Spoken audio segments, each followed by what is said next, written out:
Boa noite, irmãos. Nossa devocional de hoje, essa quinta-feira, já encerrando essa semana, chegando aí na metade do mês de agosto, debaixo da graça e da misericórdia do nosso Deus. Hoje eu quero meditar com os irmãos numa história bastante conhecida da Bíblia, a história de José, mas uma história muito rica para as nossas vidas, que traz muitas experiências sobre fidelidade a Deus, sobre integridade de caráter, sobre como se comportar diante das adversidades. E eu quero que os irmãos me acompanhem na leitura do livro de Gênesis, no capítulo 39. Vou ler os versículos de 20 a 23. Gênesis 39, de 20 a 23. A palavra de Deus nos diz assim: E o Senhor de José o tomou e o entregou na casa do cárcere, no lugar onde os presos do rei estavam encarcerados. Assim esteve ali, na casa do cárcere. O Senhor, porém, estava com José, e estendeu sobre ele a sua benignidade, e deu-lhe graças aos olhos do carcereiro mor. E o carcereiro mor entregou na mão de José todos os presos que estavam na casa do cárcere, e ele ordenava tudo o que se fazia ali. E o carcereiro mor não teve cuidado de nenhuma coisa que estava na mão dele, porquanto o Senhor estava com ele, e ele tudo o que fazia, o Senhor prosperava. Amém? Irmãos, nós conhecemos a história de José. José foi vendido pelos seus irmãos como escravo para o Egito. Quando chega ali no Egito, ele é comprado então por Potifar, o chefe da guarda, né, do faraó. E de repente a mulher de Potifar resolve então que ela quer ter uma relação com José. José diz não, e ela então inventa muitas mentiras sobre José, dizendo que ele abusou dela. E Potifar então, que era que o senhor de José, manda José para a prisão. José então é preso. E nesse momento aqui da história de José, nós estamos então vendo o que aconteceu com ele ali na prisão. E é mais interessante é que daqui para frente, nessa sequência, no capítulo 40, a Bíblia começa a narrar a história daqueles homens que estavam presos ali com José, o copeiro e o padeiro do faraó. E os dois tinham sido castigados com a prisão e sonharam, e José então interpreta o sonho daqueles homens, e acontece exatamente como José diz que iria acontecer. E tudo isso então um propósito de Deus para que José então um dia interpretasse o sonho de Faraó e fosse então promovido a governador do Egito. Mas tem algumas coisas muito interessantes na história de José com as quais eu quero meditar com você nessa noite. Primeira coisa, José vivenciou as situações mais difíceis que nós podemos vivenciar como ser humano. Se a gente for pensar em toda a história de José, ele foi maltratado pelo tratamento que ele recebeu da família dele, né? Pelo tratamento não merecido que ele recebeu da própria família. E talvez essa seja uma das situações mais difíceis pelas quais nós podemos passar. A gente sabe que é muito difícil você ter um problema ou ser maltratado por alguém, mas quando isso acontece dentro da sua família, quando um abuso, seja ele de qualquer forma, emocional, físico, acontece dentro da sua família, isso cria nas pessoas grandes feridas e às vezes cicatrizes enormes. E José então passou por isso. Ele foi traído, vendido como escravo pelos seus próprios irmãos, aquelas pessoas que eram da sua família. Depois, ele foi então subjugado pelas circunstâncias, foi levado como escravo, né, ali para o Egito, e ele perdeu os seus direitos, e ele foi confinado então emocional e fisicamente. E quando a gente fala em confinamento, hoje a gente sabe muito bem do que nós estamos falando, né? A gente sabe que essas situações são traumáticas, incapacitantes, e elas são causadoras então de um grande sentimento de solidão, mais ou menos como nós estamos vivendo hoje, né? José estava ali sozinho numa terra estranha, não podia contar com ninguém, não podia se abrir com ninguém, falar com ninguém, e ele então estava limitado pelas circunstâncias em que ele estava vivendo, subjugado pelo que estava acontecendo ao seu redor. Hoje também nós vivemos assim, né, no meio dessa pandemia, subjugados pelas circunstâncias, sem saber o que fazer, sem saber com quem contar. Às vezes não podemos procurar as pessoas que nos são queridas, não podemos falar com elas, não podemos nos abrir, e isso causa em nós um sentimento muito grande de solidão. José também passou por isso. Depois, então, ele foi acusado injustamente, né? A mulher de Potifar disse coisas que não eram verdades, que Potifar tomou isso como verdade, e a gente sabe que uma injustiça assim é quase impossível de ser reparada. A gente vê todos os dias com pessoas que são acusadas injustamente, às vezes a mídia faz um grande estardalhaço, depois aquela pessoa é inocentada e não tem como se retratar, o estrago já está feito na vida dela. E a mesma coisa nas nossas vidas, às vezes alguém diz alguma coisa que não é verdade a nosso respeito, causa-nos um grande problema que depois a gente, mesmo que a gente consiga provar aquela mentira, os danos já foram feitos. Então, uma injustiça, uma calúnia, uma injustiça desse jeito, ela é uma coisa que ofende muito e dói muito na alma da gente. Mas lá em Provérbios 22:8, a Bíblia diz que quem semeia injustiça colhe maldade. E a gente vê muito isso, né? Mas que o castigo da sua arrogância é completo. José sabia que Deus ia reverter aquela injustiça e que ele ia então fazer a obra. Em Hebreus 6:10, a Bíblia diz que Deus não é injusto e que ele não se esquece do trabalho de vocês e do amor que demonstraram por ele, pois vocês ajudaram os santos e continuam a ajudá-los. Então José esperava pela vingança, pelo livramento de Deus, que é reto e que é justo. Depois então que José foi acusado injustamente, ele foi abandonado. E o abandono ali naquela cela, naquela prisão, tenho certeza que doeu muito na alma de José, porque o abandono dói muito na alma de quem o enfrenta. Mas só que a Bíblia diz lá no Salmo 27:10 que ainda que me abandonem meu pai e minha mãe, o Senhor me acolherá. Lá em Deuteronômio, e assim como em vários outros versículos da Bíblia, a palavra de Deus nos diz: sejam fortes e corajosos, não tenham medo, nem fiquem apavorados por causa deles, pois o Senhor, seu Deus, vai com vocês, nunca os deixará, nunca os abandonará. Josué já tinha lido, José já tinha lido com certeza esse versículo na história de Moisés, e ele então tinha consciência disso, que mesmo que naquele momento ele não pudesse contar com ninguém, ele não estava sozinho, ele sabia que ele não estava sozinho. E aí ele tinha duas escolhas: ele podia ficar desiludido e amargo pelo que lhe aconteceu, ou ele podia confiar no Senhor, em Deus. E quando nós colocamos a nossa esperança e a nossa confiança completamente nas pessoas, a gente é desiludido. Mas se a gente colocar a nossa esperança em Deus, Deus então nos recompensa com a paz, com a alegria que só Ele pode dar. A Bíblia fala que Ele tomou sobre Ele todas as nossas dores, enfermidades e feridas lá na cruz. E Ele também foi rejeitado e humilhado. Isaías 53:3 diz que Ele foi desprezado e rejeitado pelos homens, um homem de dores, experimentado no sofrimento. Como alguém de quem os homens escondem o rosto, Ele foi desprezado e nós não vimos nele nenhuma formosura. Jesus sabe o que é ser desprezado e humilhado, porque ele passou por isso. Então, Jesus sobreviveram a todas essas coisas, e da mesma maneira como eles sobreviveram sendo humanos aqui, nós também podemos sobreviver quando nós colocamos a nossa confiança em Deus. Lá em 2 Coríntios 4, tem 2 versículos, versículo 8 e 9, que falam profundamente aos nossos corações, que dizem que de todos os lados nós somos pressionados, mas não desanimados. Nós ficamos perplexos, mas não desesperados. Nós somos perseguidos, mas não somos abandonados. Nós estamos abatidos, mas não somos destruídos.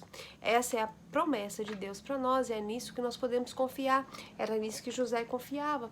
Por isso ele não se deixou abater e não se tornou amargo, vingativo, desiludido. Ele continuou confiando no Senhor, ele continuou fiel. E aí vem uma segunda verdade.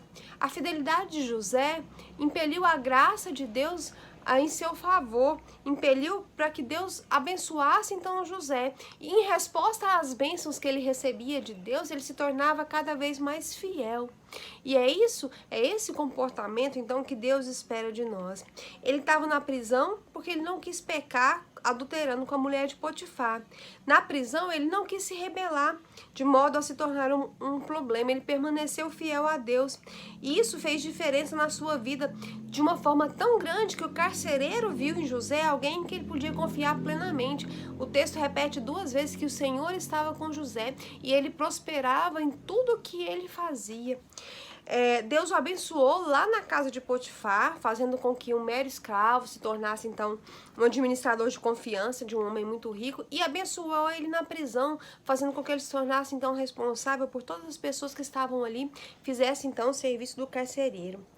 E aí nós podemos lembrar que há uma grande diferença entre a paz, a alegria e a esperança que José possuía por crer em Deus e a paz, a esperança e a alegria que as pessoas têm buscado hoje em dia, mesmo nas igrejas. José era escravo na casa de um senhor, mas mesmo assim ele temia a Deus e era obediente. Depois ele passou a ser prisioneiro, sem que ele merecesse essa punição, mas ele permaneceu fiel ao Senhor. As circunstâncias não mudaram o relacionamento que José tinha com Deus.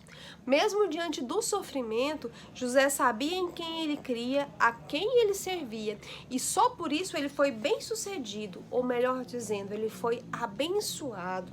A gente precisa entender que o sucesso na nossa vida precisa ser sinônimo de bênção, porque o sucesso verdadeiro é aquele que é dispensado pela graça de Deus. Não é aquele que você consegue com seus méritos humanos ou com aquilo que você acha que você pode fazer.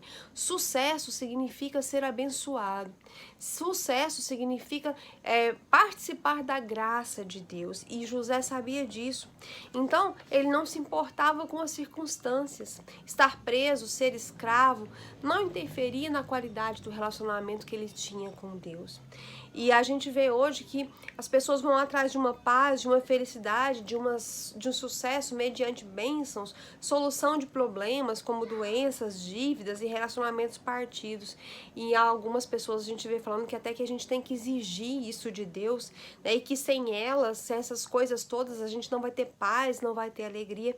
Isso não pode ser verdade na vida do cristão, né? Porque não foi isso que Jesus ensinou. Jesus disse: deixo-lhes a minha paz vos dou. Eu não dou para vocês o que o mundo dá, né? Não se perturbe o vosso coração, não tenham medo. Lá em Romanos 5:1, a Bíblia nos diz que nós somos justificados mediante a fé e por isso nós encontramos a paz com Deus por meio de nosso Senhor Jesus Cristo. A paz e a felicidade que o mundo nos oferece dependem das circunstâncias, né? E só estão presentes quando tudo vai bem. A graça de Jesus vai muito além disso. Quando Jesus salva alguém pela fé, a certeza da salvação, a presença do Espírito Santo na sua vida enchem o coração de uma paz inexplicável que o mundo não pode entender. A Bíblia chama isso de paz que excede todo o entendimento. E o coração de quem aceita Jesus também é preenchido com alegria verdadeira, com esperança. Quando nós passamos a viver em paz com Deus, nós entendemos que esse é o sucesso que nós devemos buscar na nossa vida, porque isso faz uma diferença real na nossa vida diária, como fazia na vida de José. Nós precisamos crer em Cristo, receber a paz que nem sempre vai mudar as nossas circunstâncias, mas que vai estar sempre acima delas. A alegria e a esperança que provém da fé e não da nossa vista. E o sucesso que é trazido a cada um de nós pela certeza da salvação e da vida eterna. Que assim como José foi fiel ao Senhor, apesar das circunstâncias, e descobriu o que é ser abençoado, que nós possamos entender isso, né? Não é aquilo que nos cerca, não é aquilo que nós podemos fazer, mas é a obra que Cristo faz em nós. É isso que nos torna bem-sucedidos, abençoados, é isso que nos traz paz, nos traz alegria e nos traz esperança. Amém? Vamos orar ao Senhor nesse instante, lembrando de todos os nossos pedidos. Cada dia mais nós vemos famílias enlutadas, pessoas doentes. E nesse momento, irmãos, é muito importante que, como cristãos, nós olhemos para o mundo e para as pessoas com misericórdia e tenhamos compaixão de quem está sofrendo. É um momento muito difícil. Os cristãos não podem se omitir, né, deixando de orar, deixando de ter compaixão, paixão por aquelas pessoas que estão sofrendo nesse momento. Vamos orar, vamos ajudar sempre que possível, sempre que necessário. Vamos falar da palavra de Deus para que as pessoas conheçam a verdadeira paz, a verdadeira alegria e a verdadeira esperança. Vamos orar ao Senhor nesse instante. Senhor Deus e Pai, o Senhor que é o Deus de José, ó Deus, o Senhor que esteve com José enquanto ele estava sendo, ó Deus, humilhado, traído. O Senhor que estava com ele quando ele era escravo no Egito, quando ele estava preso. E o Senhor que fez José prosperar. Ó Deus, o Senhor também está conosco. Ó Deus, o Senhor é o nosso Deus, assim como era o Deus de José. E é por isso que nós temos certeza que mesmo em meio às nossas adversidades, o Senhor pode nos fazer prosperar. O Senhor pode nos abençoar com toda sorte de bênçãos espirituais, porque o Senhor tem cuidado de nós como cuidou de José. Ó Deus, e é por isso que no nome do teu Filho amado Jesus, que morreu na cruz no nosso lugar, ó Deus, o nome do teu Filho que nos disse, ó Deus, deixo-vos a minha paz vos dou, é que nós nos achegamos na tua presença nesse instante, porque nós carecemos do Senhor. Ó Deus, nós carecemos da tua paz, da paz que excede todo o entendimento. Nós precisamos preencher os nossos corações com a alegria que vem da fé e não da vista. E nós precisamos ter o sucesso que vem da certeza da salvação em Cristo Jesus. Então, nesse instante, ó Deus, nos enche com o teu Espírito Santo para que possamos ter os nossos corações transformados e mudados. Que possamos olhar para o mundo, não com os nossos olhos, mas com os olhos do Senhor. E que possamos ver a tua mão trabalhando em todas as circunstâncias que acontecem na nossa vida. Senhor, nós te clamamos pelo nosso mundo. Nós te clamamos pelas pessoas que estão sofrendo nesse instante com essa pandemia. Ó Deus, nós sabemos que muito além do isolamento social, da dificuldade que nós estamos tendo em nos manter, ó Deus, confinados, muito além, ó Deus, dos problemas que temos às vezes porque as escolas estão fechadas, as igrejas estão fechadas. Muito além disso, nós sabemos que existem pessoas que estão passando por momentos de extrema angústia e de dor, porque têm perdido seus entes queridos, porque estão doentes. Ó Deus, e nós clamamos por essas pessoas nesse instante. Ó Deus, nós clamamos pelas famílias enlutadas, como a família da irmã Rose, como a família da irmã Welcia, como a família da irmã Elice, como a família da Adriane, ó Deus, a família da Adriana. Ó Deus, nós clamamos por essas pessoas, a família dos pastores Wagner e o seu irmão que perderam seu pai. Ó Deus, nós te clamamos, tem misericórdia dessas famílias, vem com a tua mão de poder, traz consolo do Espírito Santo de Deus. E te pedimos também pelos enfermos, ó Deus, pastor Marcos naquela UTI, o pastor Túlio, ó Deus, também que está enfermo. Ó Deus, que o Senhor tenha misericórdia dos teus servos. Ó Deus, o doutor Essimar também, tem misericórdia de cada um. Nós já vimos milagres que o Senhor fez, mas nós sabemos que o Senhor tem uma vontade e um propósito para cada um. Então, ó Deus, esteja, ó Deus, realizando o teu propósito, mas trazendo também a cada um consolo, conforto, segurança e esperança. Senhor Deus, nesse instante queremos te pedir também, ó Deus, pelas famílias da nossa igreja, ó Deus, pelas famílias do teu povo sobre a face da terra, pelas igrejas, pelo trabalho de missões. Ó Deus, nós temos enfrentado diferentes dificuldades nesses momentos. Tem famílias com problemas de relacionamento nas suas casas, nos seus lares, famílias passando por dificuldades financeiras, precisando de emprego. Ó Deus, tem famílias, ó Deus, que estão enfrentando a depressão e a angústia desse momento. Então, ó Deus, nós te pedimos que o Senhor tenha misericórdia dos missionários aonde eles estiverem. Ó Deus, das igrejas e da obra de missões que precisa de recurso para se manterem. Tem misericórdia, ó Deus, porque o Senhor pode fazer tudo aquilo que nós não podemos. E nesse momento nós não temos a quem recorrer a não ser o Senhor, porque todas essas situações estão além da nossa capacidade humana de resolução. Então, ó Deus, tem misericórdia de nós. Olha para nós com graça, ó Deus, e com misericórdia. Te pedimos também pelos nossos amigos e familiares que ainda não são crentes. Ó Deus, esse momento é um momento em que o Senhor está perto da tua vinda e nós te clamamos que o Senhor estenda a tua mão sobre aquelas pessoas que ainda não te conhecem e toque nesses corações, que o teu evangelho faça diferença na vida dessas pessoas nesses dias. Te pedimos pela família da irmã Maria de Fátima, pela família do irmão Tim, pela família da irmã Helenita, pelos esposos das nossas irmãs, pelos pais dos nossos adolescentes, pelos nossos adolescentes. Ó Deus, eles precisam ser transformados pelo poder do Senhor. Tem misericórdia de cada um aonde estiver nesse momento. Toca nesses corações. Senhor, nós também queremos te pedir por aqueles profissionais de saúde que estão à frente, ó Deus, dessa luta contra essa doença. A doutora Maria José, a Taine, a Débora, filha do irmão Tim, a Diana. Ó Deus, que o Senhor tenha misericórdia dessas pessoas, da irmã Elcia, que é enfermeira, que ali aonde eles estiverem, o Senhor cubra cada um. Ó Deus, o Senhor proteja os teus servos nessa luta diária. Também te pedimos, ó Deus, que o Senhor tenha misericórdia daquelas famílias que enfrentam outro tipo de enfermidade, aquelas famílias onde existem idosos, como os nossos irmãos idosos da igreja, irmã Conceição, irmã Nilza, irmã Maria de Fátima, irmã Helenita, o pastor, a irmã Lucineide, irmã Silvia, irmã Maria José. Ó Deus, tem misericórdia dos nossos irmãos que precisam da tua proteção especial nesse momento, ó Deus. Abençoa a família do irmão Feliciano, abençoa o irmão Feliciano que está passando por um momento de enfermidade, com problemas na sua família. Abençoa, ó Deus, também a família da Albiana, que sempre tem nos assistido, a Cidinha, o Rosiron, lá em Porá, ó Deus, a família da Miriam, tantas pessoas que têm colocado continuamente as suas vidas e as suas famílias diante do Senhor.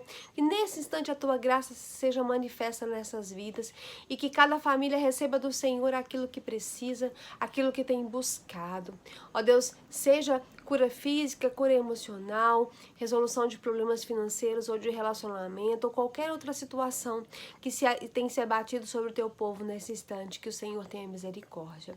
Nós oramos, ó Deus, te pedimos perdão pelos nossos pecados e te engrandecemos, porque sabemos que o Senhor está nos ouvindo, o Senhor ouve, o Senhor responde, o Senhor cuida de nós, o Senhor tem cuidado, ó Deus, das nossas vidas e nós te louvamos por isso. Te pedimos mais uma vez que o Senhor esteja conosco, continue nos abençoando, em nome de Jesus.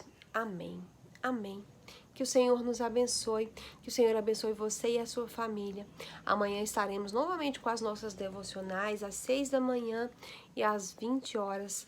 Participe conosco. Amém.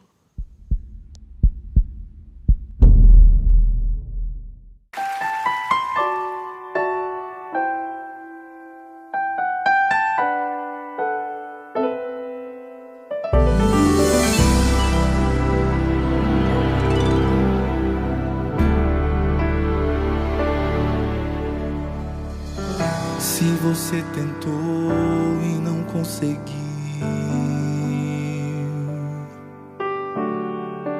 se você chorou e ninguém mais viu, se você gritou em meio à aflição, se não encontrou quem lhe estendesse a mão, saiba, Deus tudo viu. Deus tudo viu. Como não iria te acolher? O que te formou, quem te fez nascer?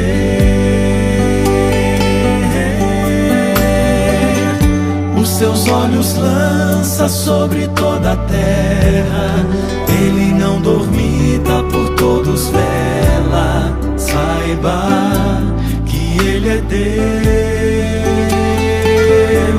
e Deus faz tudo novo, de novo, se for do seu querer.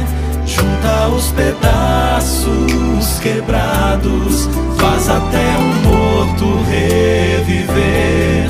Deus faz tudo novo, de novo, se for do seu querer. Como a primavera vem depois do inverno, certo como o sol que surge após a tormenta. Deus faz tudo novo, de novo, pra você. Se a esperança já acabou, só restaram cinzas, nada mais ficou.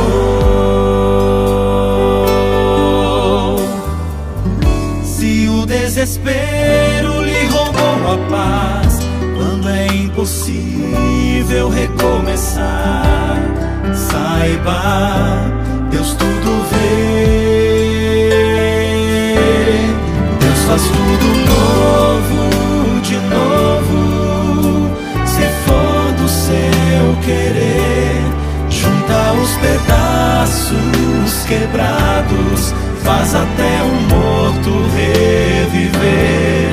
Deus faz tudo novo, de novo, se for do seu querer. Como a primavera vem depois do inverno, certo como o sol que surge após a tormenta. Deus faz tudo novo, de novo, pra você. Mas você precisa confiar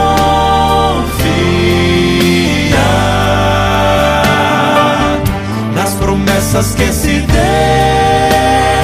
lhe dá, e pela fé as lutas passarão, melhores dias sim virão. À frente é só confiar, é só confiar.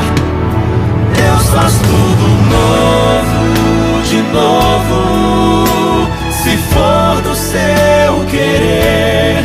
Junta os pedaços quebrados, faz até um morto reviver. Deus faz tudo novo, de novo, se for do seu querer. Como a primavera vem depois do inverno, certo como o sol que surge após a tormenta. Deus faz tudo novo,